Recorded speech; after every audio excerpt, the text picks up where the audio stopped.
pulungan hanggang sa dyan sa Senado. Ito yung anti-dynasty bill na hindi makausad-usad. Anyway, at hindi ko na po papakawalan itong aking bisita at nandyan na po siguro sa linya ang ating, siya po ay former councilor ng Pasig City at isa sa mga bihirang tumutulong sa mga nangangailangan, lalo na sa legal at yung viral sa kanya, yung tumutulong sa mga parang hino-hostage ng mga hospital, yun hindi na nakakabayad o kulang sa bayad, hindi makalabas.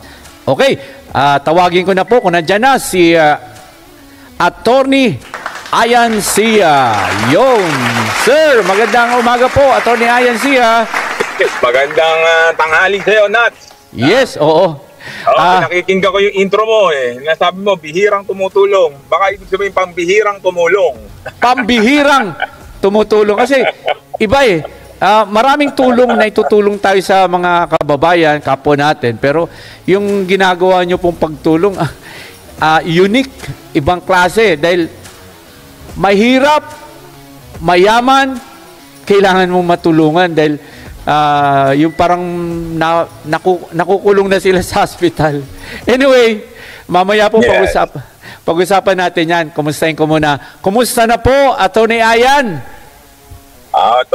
Okay naman, pagod lang at puyat dahil kahapon ay nag-celebrate ang isang lugar natin sa Pasig, yung tinatawag na Pico or Ninoy Aquino Pilot Community. Yan yung mga dating tanimang bayan na pagkapupuntahan nyo ngayon, hindi na taniman, kundi mga matatayog na mga bahayan. Kabahayan. Hanggang kalimang palapag, mga dating mahihirap na ngayon ay mga nakaangat na sa buhay. So, nandun tayo maghapon, nakin-celebrate tayo because this is their 39th anniversary ng pagkakatatag ng kanilang community. Happy yan, Pista. Pero, okay naman, nasa daan tayo ngayon, papunta naman sa mga susunod nating mga meetings para magpaliwanag sa taong bayan kung ano ba ang mga suliranin ng mga Pasigueño at ano ba ang akmang solusyon. Pero bago dyan, Attorney Ayan Sia, bago dyan, nais ko po munang makabahagi ka sana itong napaka-kontrobersiya ba o napakasikat na issue. Ito yung sa anti-political dynasty. Sir, ano po ba talaga itong anti-dynasty na to? Bakit hindi maisulong-sulong sa bill? Maraming ng congresswoman, yung mga na-interview natin, hanggang ngayon hindi pa rin maisulong. Ano ba talaga ito? Kasi, Nats, yung anti-political dynasty na yan, nakalagay yan sa konstitusyon natin na pagkamat sinabi ng konstitusyon na hindi siya pabor na magkaroon ng political dynasty sa Pilipinas, and yet, ang ginawa ng ating mga constitutionalists, ipinaumbaya sa Kongreso kung paano i-define at lalagyan ng laman itong anti-political dynasty na to. So makasama ka tweet, Nats, ipinaubaya doon mismo sa mga tao na involved sa pagtatatag ng political dynasty ang pagdetermina kung ipagbabawal nga ba in the first place at kung ipagbabawal, ano ang sakop ng pagbabawal. Kaya yan, sa totoo lang, Nats, di ba? Kung titignan mo, sa Kongreso lang natin, magkakapatid, mga magnanay, nasa Senado, di ba? Kaya asahan mo ba na sila boboto pabor sa anti-political dynasty? Di para sa rin silang bumoto laban sa sarili nila. Ayun. Which is, di ba, absurd. Di ba? So, ganun din naman sa Kongreso, di ba? Ayoko na magbanggit ng mga apelido, pero alam naman yan ng mga taga-lugar nila na talagang umiiral ang political dynasty. At bakit ba masama yung political dynasty, Nats, di ba? May masama pa dyan. Ano ngayon kung magkapatid? Ano ngayon kung mag-ama o magkapatid? Or mag-ina? Or, di ba, malapit na magkamag-anak. Kasi pag titingnan mo yung mga ekonomiya, dyan sa mga bayan kung saan umiiral ang isang political dynasty, malamang kaysa hindi, etong mga political dynasty na to, sila ang mga nagmamay-ari ng mga malalaking negosyo dyan sa kanilang mga bayan. Yun. Na nawawalan ng pagkakataon yung mga maliliit na mga negosyante. Meron akong narinig, Nats, na kapag ka isang sikat na franchise ang papasok sa lalawigan, kapag ka hindi inaialok doon sa nakaupo na political dynasty doon sa lugar, hindi bibigyan ng lisensya, pahihirapan. Yun. Diba? Tumpukin na natin kasi mahirap yung pag-uusap na maligoy. Yan ang masamang epekto ng political dynasty dahil nagagamit yung pinagkatiwala. No? Pinagkatiwala lang yan, Nats. No? Yung iba kasi pakiramdam sila na ang hari doon sa kanilang lugar. Hindi po, pinagkatiwala lang yan. Ang sabi nga ng konstitusyon natin, the sovereignty resides in the people and all government authority emanates from them. Lahat ng kapangyarihan nasa taong bayan. Pahiram lang po yan. Yung iba kasi nasasarapan. Yun, oo. Yan ang punod-dulo niyang problema na yan. Tulad nga po nito, may tumatakbo ngayon na halos magkakapatid nga.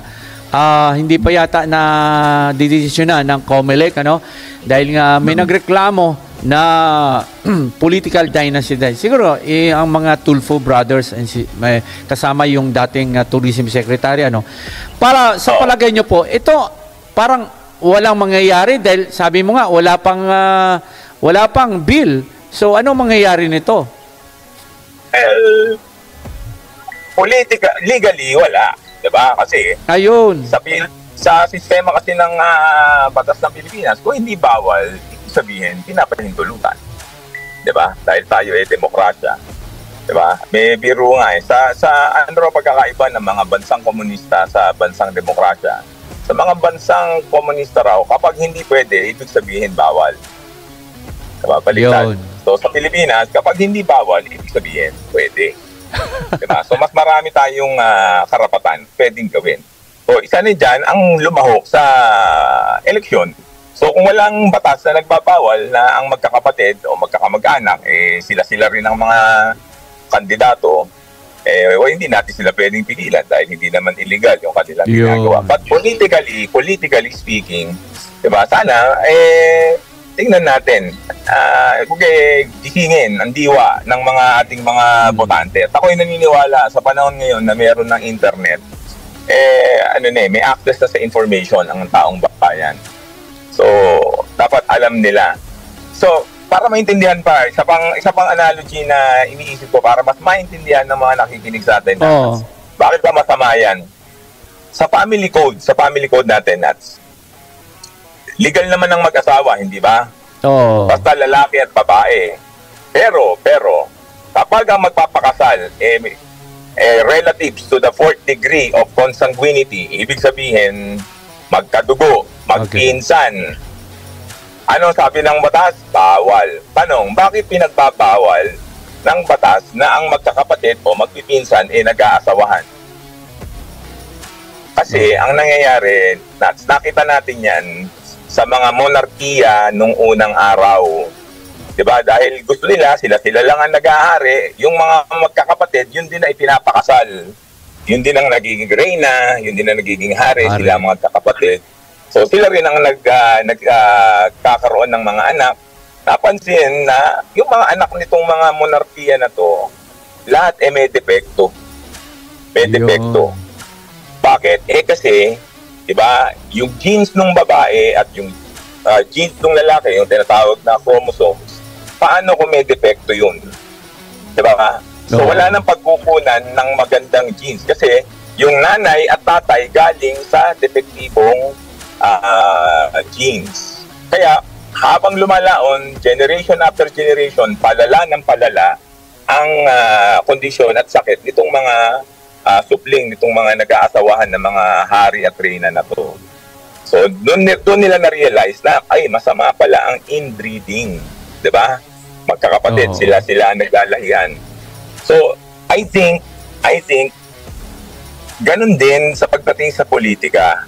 Isipin mo, kung ang isang pamilya, mali ang pananaw sa buhay. Halimbawa, ang pananaw ng ibang mga mayayamang pamilya, kapag ikaw mahirap, kasalanan mo yan. Diba? May mga ganon. Oo. Correct, Tama correct. ba? Oo. So imagine mo, silang mag-ina o magkapatid andun sa Senado natin at magkakaroon ng pagbalangkas ng mga bagong batas na maglalatag ng mga polisiya patungkol sa poverty alleviation. Kung ang pananaw nila mismong dalawang magkapatid, ang kahirapan, kasalanan mo yan. Diba? Aasahan mo ba na lulutasin nila yung problema na yan? Di parang sinasabi nila diba, siyempre, kung ang pananaw nila, kasalanan ng tao kung bakit siya mahirap, dapat lang siya magdusar yan. Magdusa. Diba? So, yun ang mahirap. Kumbaga, dapat diversity. The more, sabi nga nila, diba, two heads are better than one. Than one. Diba? How can it be better kung yung two heads na yun, pareho lang palang mag-isip? Diba? Ang nangyayari, echo chamber, ang tawag ng mga Amerikano dyan. Yung iniisip mo, yun din yung iniisip ng katabi mo, ay wala na. Di ba? So, sino pa wala nang tinatawag na devil's advocate na magsasabi na, teka lang, let's take another look at this problem. Isang magandang example dyan, Nats, yung pelikula ni Brad Pitt, yung World War Z. Napanood mo ba yun? Oo. Ang ganda, di ba? Okay. Di ba, yung virus na yun na nag-create ng mga zombies nanggaling sa I think Korea, sa Korea yata, no? Oo. Tapos yung strain na yon nakarating sa Israel. Okay. Oo. So, doon sa Israel, ang nangyari meron ng mga balita na may mga zombie na. Of course, 'di ba? Syempre sa makabagong panahon. Ang sinabi ng mga majority ng mga advisors doon, sabi nila, kalokohan, wala na mga zombie sa makabagong panahon. Pero dahil ang Israel, meron silang tinatawag na devil's advocate. Diba? Na isa sa kanila ang magtitingin sa problema from the perspective na hindi, baka naman totoo na may zombie na. Diba? Oo. So yun ang nagligtas sa bansang Israel dun sa movie na yun, ng World War Z. Kasi may isang nagsabi na, teka lang, baka naman totoo yung zombie na yan. At yun nga, napaghandaan nila, nung matetermina nila na may zombie, nagtaas sila ng mga pader, mga takot nila, para hindi makita itong mga zombie na to. So, ganon. So, ganon din pagdating sa policy determination. Di ba? Hindi pwedeng pareho tayo. Halimbawa, sa sistema ng tokhang. Di ba? Hindi, sige, tama yan. Di ba dapat meron din titindig na, teka lang, paano naman yung human rights na tinatawag? Paano naman yung mga nakagalit lang ng mga pulis masasama sa listahan? Di ba? Oo. So dapat, again, hindi dapat isang pamilya lang. Kasi kailangan may ibang perspektibo. Diba? Para to make sure na balansyado yung patakaran at mga pananaw. So, yun lang naman. Yun lang ang take ko dyan. Oo.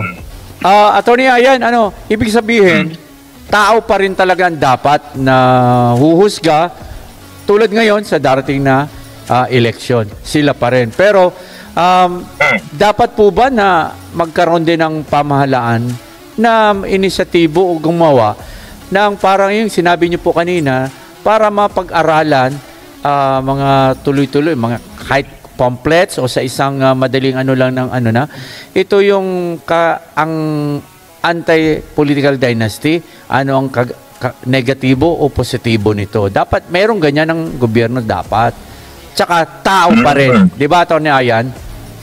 Tama naman. Alam mo, ang mga universities, kagaya ng University of the Philippines, De La Salle University, Ateneo de Manila University, may mga professor naman yan na mga parte ng kanilang pagkuha ng doctorate sa degree or masteral, gumagawa sila ng mga ganyang pag-aaral.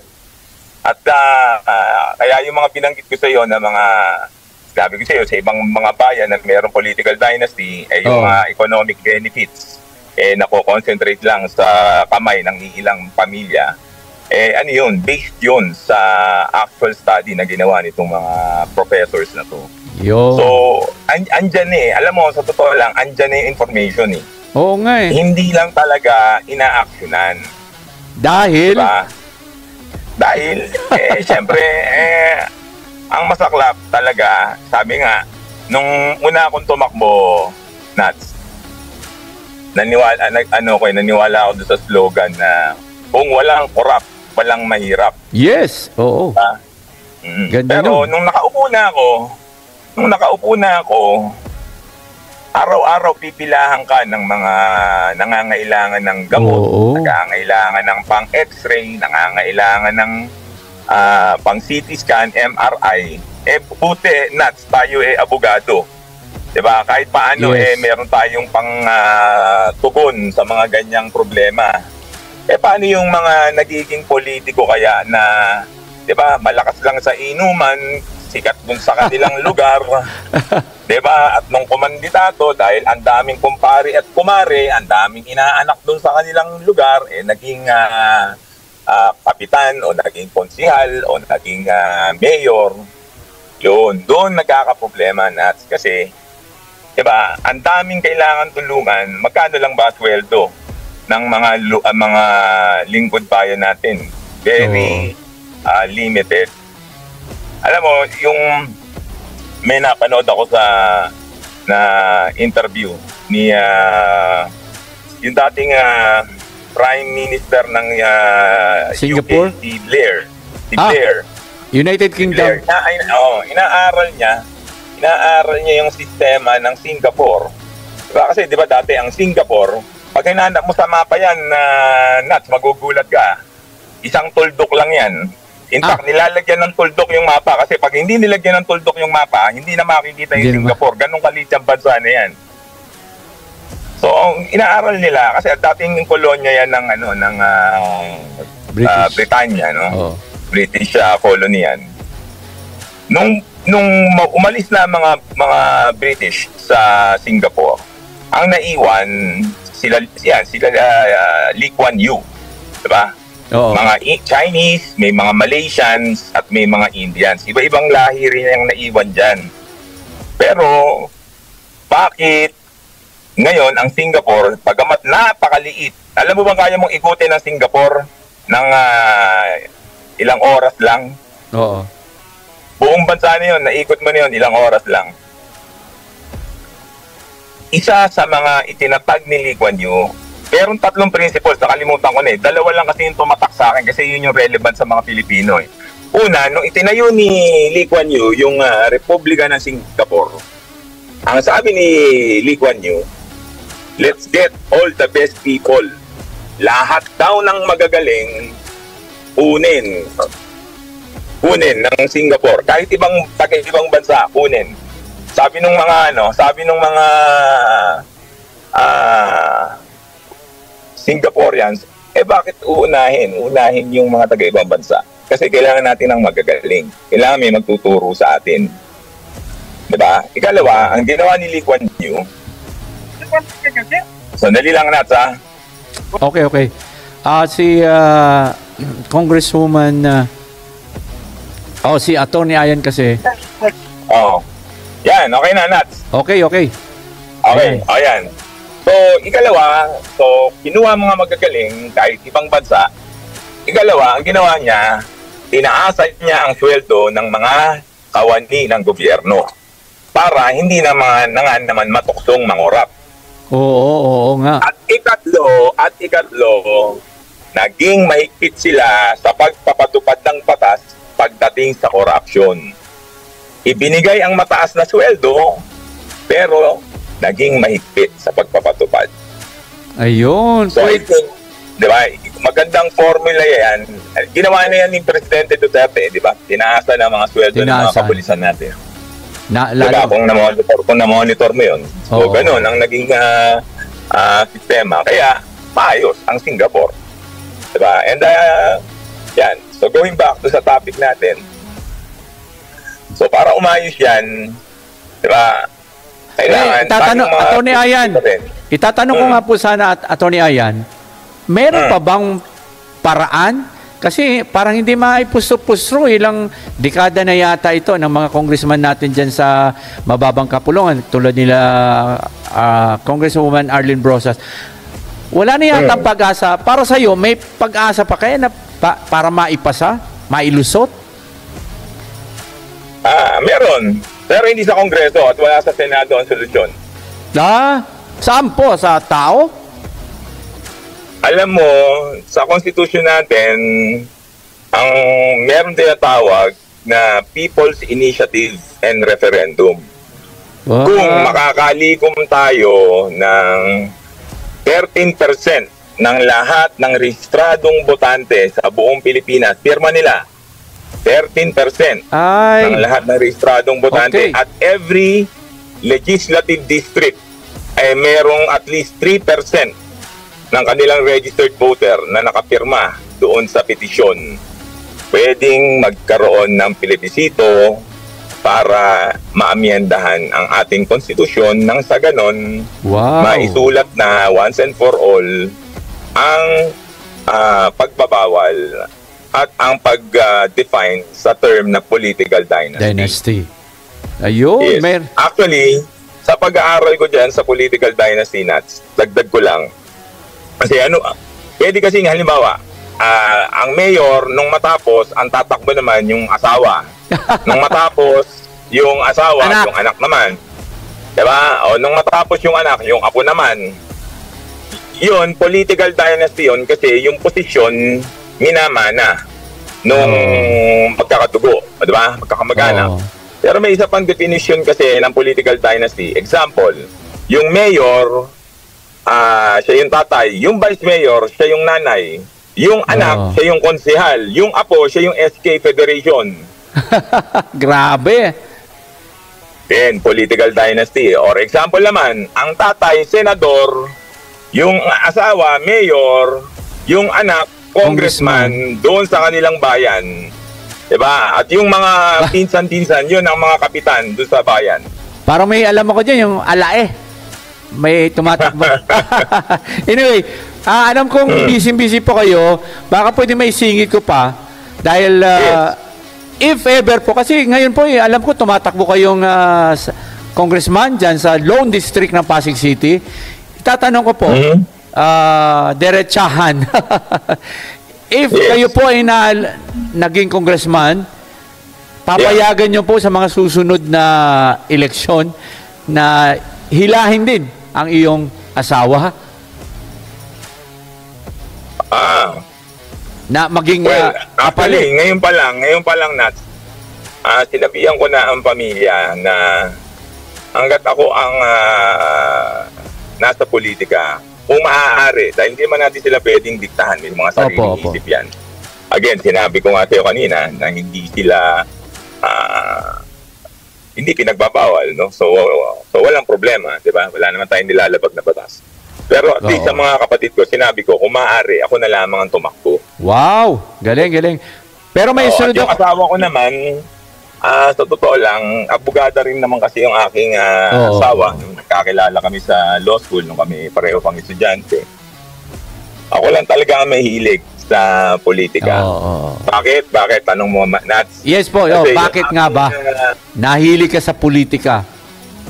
Kasi I see politics as a tool to change society. Diba? Ito, ang alternative lang naman, it's either you participate, kung gusto mo mabago ang patakaran, it's either you participate in an election or mamundo ka, di ba? Magrebelde ka sa gobyerno. Pero, diba? So, ang sunod ko dyan na Tony Ayan siya, no? Kasi ngayon, tumatakbo ka ngayon. So, nabanggit mo rin kanina, parang ang anti-political dynasty, isa sa ang problema ay kahirapan. May plano po ba kayo nito if ever talaga napasok niyo po ang politika bilang isang congressman sa sa Pasig City, at alam ko medyo hirap na hirap ang mga Pasigueño lalo sa pangangailangan nila. May pong balak niyo, anong dapat niyo gawin para maibsan itong kahirapan diyan sa Pasig City? Okay, alam mo, Nats, hindi ako naniniwala na mahirap ang Pilipinas. Bakit? Oo. Isang pirma lang sa impeachment ang narinig ko, ang laki ng ibang pinakawalang pera. Oo. Di ba?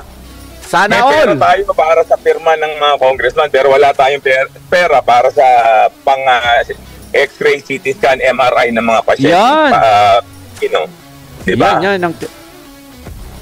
So, So, dapat talaga, Nats. Kung gusto nating mawala ang korupsyon, alam mo ano napansin ko?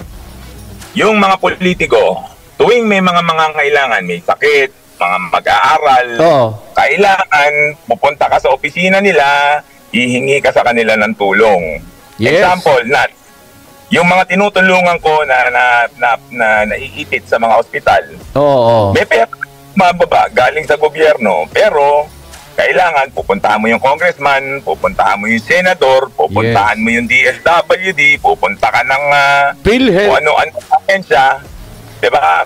PhilHealth, tsaka pa lang bibitawan yung pera papunta dun sa ospital. Bakit ganun ang sistema? Andyan na pala ang pera at ipaparating din pala yung pera sa ospital. Bakit kailangan yung pasyente o yung kaanak ng pasyente kailangan pang pumunta at magprosesyon dyan sa mga opisina ng mga politiko na yan? Hindi ba po pwede na yung pondo na yan, total naman, yan din naman pala ang purpose yan, ilagay na natin sa mga ospital, diba? Para yung pasyente at yung kamag-anak, hindi na magpuprosesyon, andun na, diba? Maghapon pang minsan maghapon nag-aantay doon eh. Makausap lang si politiko. Ubos ang oras, tapos minsan magkano lang naman ang iaabot, di rin naman masasagot ng buo. Diba? Yan ang nagtataka ko, Atty. Ayan, ano? Magpipila ka, hanapin mo siya, pag wala ngayon, babalik ka bukas, tapos yung pala, may bibigay lang sa'yo, kaperanggot na tulong. Tapos, napakalaki ng, ng ang city dito sa Metro Manila, ilan silang laki ng pondo kasi isang congressman yata, malaking daang milyon ang makukuha. Kaya nga actually, to be precise, Nats, trillion na ang pondo ng Pilipinas. Trillion. Diba? So, ang pondo ng mga congressman 300 plus lang naman yan sa buong Pilipinas. Billion ang hawak na pondo ng ating mga congressmen. Correct. Lalo na kung sa isang city, ilan ng congressman, hindi ang laki noon. So, marami kasi tayo nakikita na parang kulang. Sa inyo nga sa Pasig, iwan ko lang talagang marami kasi ako na monitor, nakakausap, nakikita. Parang kulang na kulang. Dahil ba ito'y, Lone District nga pala, Pasig City, ano? Ito pa'y magagawang paraan pa yan. Kung magkaroon ng congressman siguro, dagdag na pondo. May balak po ba kayo sa iyong pagtakbo ngayon tungkol sa ganyang problema? Dapat lang namang madagdagan. Bakit? Yung ibang bayan, 6 na ang congressman. Ibig sabihin, 6 na 3 bilyon taon-taon nakukuha. Example, Maynila, 6 ang congressman nila dyan.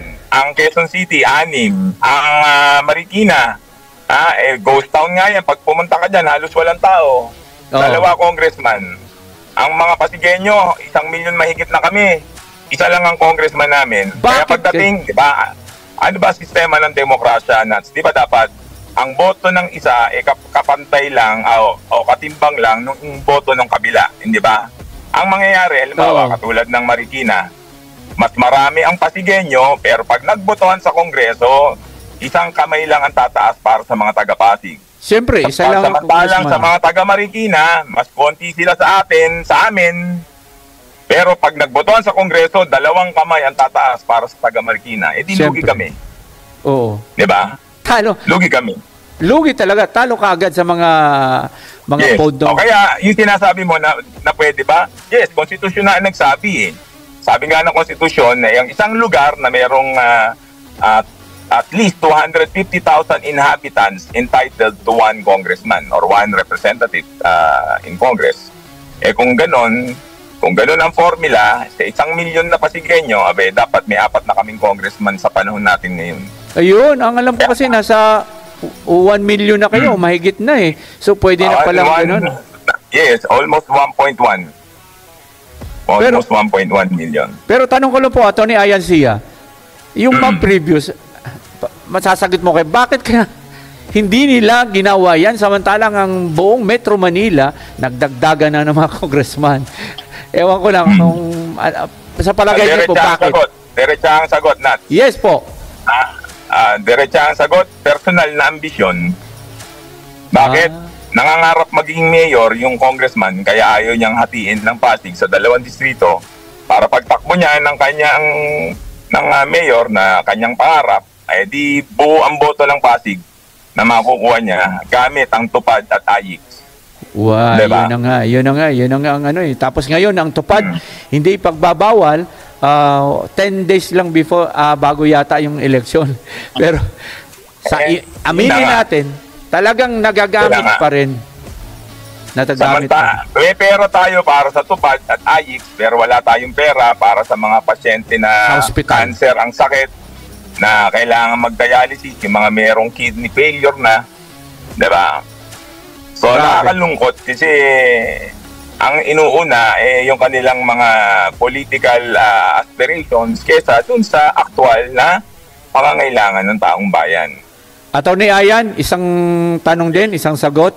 Kaya ba ng Pasig City, if ever lalo't pag nasa Kongreso ka na, iyang mga pangangailangan, lalo't na't isa lang ang Kongreso ng Lone District lang ang Pasig at kaya pa na malagyan pa ng congressman?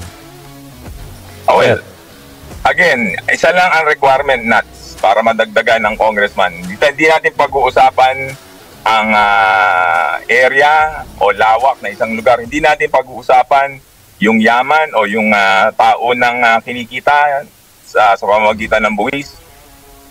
Wala sa equation yan. Isa lang ang tanong, ilan ang tao dyan? Kung may 250,000 katao dyan, kahit na mahihirap ang mga nakatira riyan at walang ekonomiya dyan, may isa kayong tagapagsalita sa Kongreso bilang mga Pilipino. Bahagi kayo ng pamamahala. So kung ang tanong, kaya ba? Kaya, dahil Constitution ang nagsasabi. The Constitution guarantees equal vote. Diba? So, equal representation. So, dapat 4 na po ang congressman ng Pasig kung nakabatay tayo sa populasyon. At yun po ang pagsisikapan natin. Dahil sa totoo lang, diba? Kung ikaw naman kasi ay magsisilbi sa mga kalugar mo at diba, mararamdaman nila na sincero ka, kahit nandun ka lang sa isang distrito, pag-uusapan ka rin naman sa ibang distrito na napakahusay mong leader na talagang ang pagtrato mo sa tao parang hindi lang constituent kundi kamag-anak o kapatid ang turing mo. Yung problema nila, problema mo, diba? Nilulutas mo.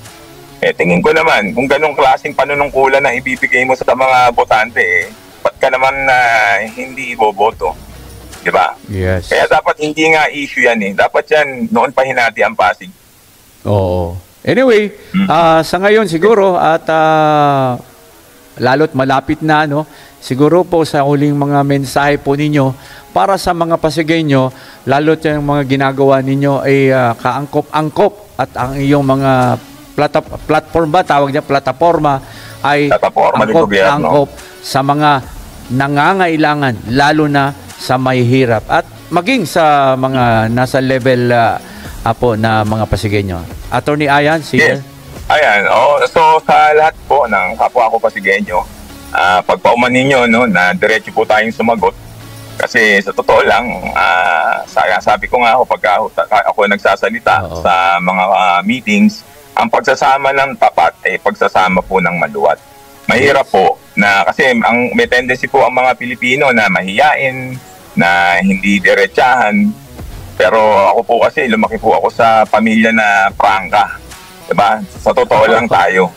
At kung meron man po tayong na-offend, hindi ko po intensyon na kayo po ma-offend. Ang gusto ko lang po magsalita ng katotohanan dahil sa katotohanan lang po tayo makakasumpong ng pagbabago. Diba? Kasi kung maglolokohan po tayo na maayos naman ang pamamahala, wala namang problema, hindi malulutas. Sabi nga nila, diba? A problem recognized is a problem half solved. Pag na-identify mo yung problema, 50% nun, nalutas mo na. Diba? So, yan po. Sa akin po mga kalungsod, isang magandang hapon po at magkita-kita po tayo. Malapit na po ang simula ng official campaign period at tiyak po na makakaikot naman po kami sa inyong pong mga lugar. At sana po, panatilihin po nyo na bukas ang inyong isip at mga tenga sa mga bagong ideas. No? Na siyempre, problema kasi, Nats, yung force of habit, ika nga, di ba? Mahirap balihin. Pero kung gusto nyo mag-improve, kailangan may baguhin po tayo, di ba? Correct. Ano nga sabi ni Einstein, Nats? Sabi ni Einstein, what's insanity? Insanity is doing the same thing over and over and expecting a different result. Yun. So kung hindi nyo nagugustuhan kung ano yung nakikita nyo, then you have to do something different. Oo. Attorney Ayan Sia, bago ako magpasalamat, humingi ako ng dispensa dahil alam ko may humingi ng tulong na naman sa iyo. Kaya maraming salamat po sa pagpapaunlak. Talagang gustong-gusto ko na lang makita. Nakita nyo na po ang poging aking kaibigan na si Attorney Ayan Sia ng Pasig City. Maraming salamat po, Attorney Ayan. Salamat, Nat. At ikaw naman, pogi rin. Huwag ko tutuloyin yan. Tayong dalawa. Maraming salamat. At magkita tayo ulit. So, ayun po, no? At napaka-prangka. Yan nga eh. Ito yung nakilala kong, palibasa siyempre, abogado eh. Hindi pwedeng, prangkahan. Tanong mo, sagot mo. Anong tanong mo, yun ang sagot niya. At napakaganda rin ng kanyang pananaw sa buhay. Kaya napunta siya sa politika. Siya lang naman na napunta sa kanilang pamilya. Dahil nga ito sa nakikita niya, mga naghihirap, humingi ng tulong kasi sa kanya, lalo nung naupo din siya na bilang isang counselor dyan sa Pasig City, nakita niya yung pangangailangan ng mga tao. Mga sumunod pang panahon hanggang ngayon, nakita niya nga rin na mayroon yung nagagawa na itutulong, pero kulang. Kaya nga mayroon isa po dyan na isang charity foundation na nakita po ninyo at kitang-kita naman sa social media ngayon na ang ginagawa nila na pagtulong, lumalabas na talagang marami pang nangangailangan na Pasigenyo, lalo sa kalusugan, lalo yung may mga sakit, mga kailangan nila ng gamot, na kukuha din naman ito pero kulang talaga. So ginibigay nga nila ng gamot, hindi pang isa, dalawa, isang linggo, kundi isang buwan na gamot na iinumin mo kung ano man ang iyong nararamdaman ng sakit. Kaya isa lamang yan, may mga kung ano na pa mga binibigay, nandyan yung mga wheelchair, tungkod, sa mga PWD, may yung tinitingnan kung blood pressure mo, meron pa yung sa blood, kung mataas o mababa. Ang dami po, pati yung sa AIDS, meron silang malalaman mo doon, meron sila yung bago nilang yan. At yung araw-araw, may umaga, may hapon, merong yung tinatawag na kusina, kusina ni Ate Sara, yung mobile kitchen, yan itong St. Gerard Charity Foundation na to. Baka may nakalimutan po tayo. Libreng gupit, libreng massage, libreng pati ang mahal sa buhay, yung mga solo parents. Kung solo parents ka, lagi sinasabi ni dating Vice Mayor Iyo Caruncho, sila ang magpupuno, bibigyan kayo ng bagong pag-ibig. Tatawanan yung mga solo parents pag sinasabi ni former Vice Mayor Iyo Caruncho. Kasi natutuwa, natatawa sila dahil siyempre, meron kasi dyan talagang hirap sa buhay, kailangan niya na siguro talaga may katuwang, bakit hindi ka humanap ng katuwang? Lalo na wag lang yung pasaway, sabi nga. Kayain nyo yung mga lalaking, mga talagang perfect, hindi nagloloko, lahat na sa kanya. Yun lang, baka mabigyan kayo ng ni Vice Mayor, former Vice Mayor Iyo Caruncho, sir. Baka na mabigyan mo ng pasaway pala. Hindi, pabiro, pero posibleng gagawin daw talaga. Kasi lalo't saan kayo humingi? Humingi kayo ng tulong kung ano-ano pa man. Kasama na yun. Bibigyan kayo ng bagong pag-ibig. Ganda naman dyan sa Pasig. At ang daming. Yun, ulitin natin. Ang ganda po nung pinaliwanag na nakuha natin mula kay Atty. Ayan tungkol sa anti-dynasty na pinupustro nga ngayon na nila sa mababang kapulungan, sila Congresswoman Franz Castro, si Congresswoman Franz Castro ng Party List, tsaka yun si Congresswoman Arlene Brosas naman ng Gabriela. Tapos sa Senado naman, ang alam ko, si Senator sino ba yung nagsusulong sa taas? Pero ito nga, isa sa mga advocacy nila ngayon o isang gagawin nila pag in case sila na nakarating dyan sa taas at itutuloy pa rin nila yung anti-dynasty bill. Pero nakita niyo naman po ang sinasabi ko, talagang mukhang malabo. Yan, andyan din si Atty. Ayan dahil sila nga, sila yung nandyan sa Kongreso. Silang mag-pipirma, mag-a-approve. Maapektuhan sila. Pipirma ka ba? Not unless yung sa impeachment na sinasabi, kaya nagpirmahan yung one-third ba ng sa Kongreso. Kaya natuloy po yung impeachment ni VP Sara. Nga lang, sa ngayon, ang latest mukhang nagkakaroon ng sa mataas at mababang kapulungan dahil hanggang ngayon, hindi pa rin nila ginagawa. Dahil sabi nga ng sa mababang kapulungan, ay nasa Senado na ang bola. So, dapat gawin na rin nila yung kanilang nakaatang sa kanila na kailangan na nilang ilagay yan. Gawan na nila ng aksyon ba.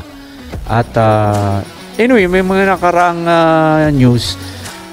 Naghahanda na sila. Pinakita yung Senado na naghahanda na sila ng mga chair, inayos na. Siyempre, anytime nandyan na rin ang ng Supreme Court na panawagan sa Senado. Kaya posible na rin matuloy ito. Kasi nga, pag hindi pa rin matuloy, siyempre darating yan doon na sa bagong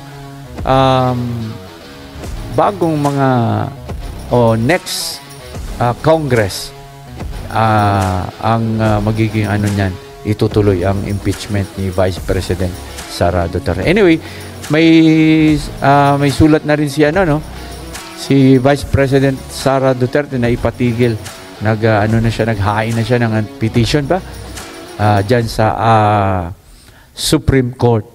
Kaya nga antabayanan lang natin kung ano ang mga susunod na mangyayari. At sa mga balita, malalaman natin kung matutuloy o hindi. Lalo't malapit na po ang local election. Mag-uumpisa sila mag-ikot na, March 28, kung di po ako nagkakamali. Yan ang una ng mangampanya itong mga local officials na ito. At kasi itong senatorial at party list, nag-umpisa na sila So antayin na lang po natin, malapit na rin sa isang araw Marso na matatapos na pang Feb-Ibig months. So papasok na po ang buwan ng kababaihan. Yan ang March. Maano natin ang Marso. So Marso, yan ay buwan din ng